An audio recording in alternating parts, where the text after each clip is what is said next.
പ്രചാരണം അവസാന ലാപ്പിലേക്ക് എത്തുമ്പോൾ സംവാദത്തെ ചൊല്ലി വാക്പോര് തുടരുകയാണ് നേതാക്കൾ. UDF ഭരണകാലത്തെ വീഴ്ചകൾ ചൂണ്ടിക്കാട്ടി മുഖ്യമന്ത്രി പിണറായി വിജയൻ ഇന്ന് ഫേസ്ബുക്ക് പോസ്റ്റുമായി രംഗത്തെത്തി. സംവാദത്തിനുള്ള വെല്ലുവിളി താൻ ഏറ്റെടുത്തപ്പോഴേക്കും മുഖ്യമന്ത്രി പിന്മാറിയെന്ന് പ്രതിപക്ഷ നേതാവ് വി.ഡി. സതീശൻ പ്രതികരിച്ചു. മുഖ്യമന്ത്രിയും പ്രതിപക്ഷ നേതാവും തമ്മിൽ, നേമത്തെ 3 മുന്നണി സ്ഥാനാർത്ഥികളും തമ്മിൽ, തൃത്താലയിൽ MP രാജേഷും VT ബൽറാമും തമ്മിൽ, ഇങ്ങനെ ഈ തെരഞ്ഞെടുപ്പ് കാലത്ത് സംവാദ വെല്ലുവിളി പലയിടത്തും ഉയർന്നെങ്കിലും നേതാക്കൾ മുഖാമുഖം എത്തിയിട്ടില്ല.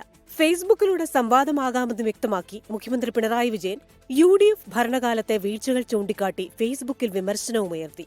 വികസന ചർച്ച ഏത് പ്ലാറ്റ്ഫോമിലുമാകാമെന്ന് മന്ത്രി P. രാജീവ്. അത് സംവാദത്തിന്റെ സ്വഭാവവും പ്ലാറ്റ്ഫോമും എങ്ങനെയാണെന്നുള്ളതാണല്ലോ. സംവാദത്തിലേറെ തർക്കങ്ങളില്ലല്ലോ.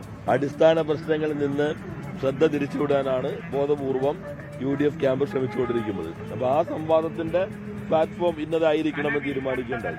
താൻ തയ്യാറായെങ്കിലും സംവാദത്തിൽ നിന്ന് മുഖ്യമന്ത്രി മാറിക്കളഞ്ഞെന്ന് പ്രതിപക്ഷ നേതാവ് വി.ഡി. സതീശൻ. അദ്ദേഹം പറയുന്ന സ്ഥലത്ത്, അദ്ദേഹം പറയുന്ന സമയത്ത്, അദ്ദേഹം പറയുന്ന വിഷയത്തിൽ സംവാദം നടത്താമെന്ന് പറഞ്ഞു. ഞാനിങ്ങനെ കൊതിച്ച് കാത്തിരിക്കുകയായിരുന്നു.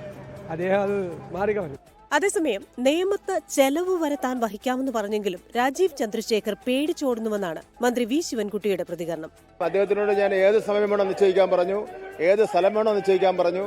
അതിന്റെ എല്ലാ ചെലവും ഞാൻ വഹിക്കാമെന്ന് പറഞ്ഞ് 9-ാം തീയതി ഒഴികെ, ഇലക്ഷന്റെ അന്ന് ഒഴികെ വേറെ ഏത് ദിവസം വേണോ ഞാൻ തയ്യാറാണ്. അദ്ദേഹം പിന്മാറി പേടിച്ച് ഓടി എങ്ങോട്ടോ പോയി. വെല്ലുവിളി പലയിടത്തും നേതാക്കൾ നടത്തുന്നുണ്ടെങ്കിലും പ്രചാരണം അവസാനിക്കാൻ ദിവസങ്ങൾ ബാക്കി നിൽക്കെ സംവാദം നടക്കുമോ എന്നതിൽ വ്യക്തതയില്ല. Election desk 24.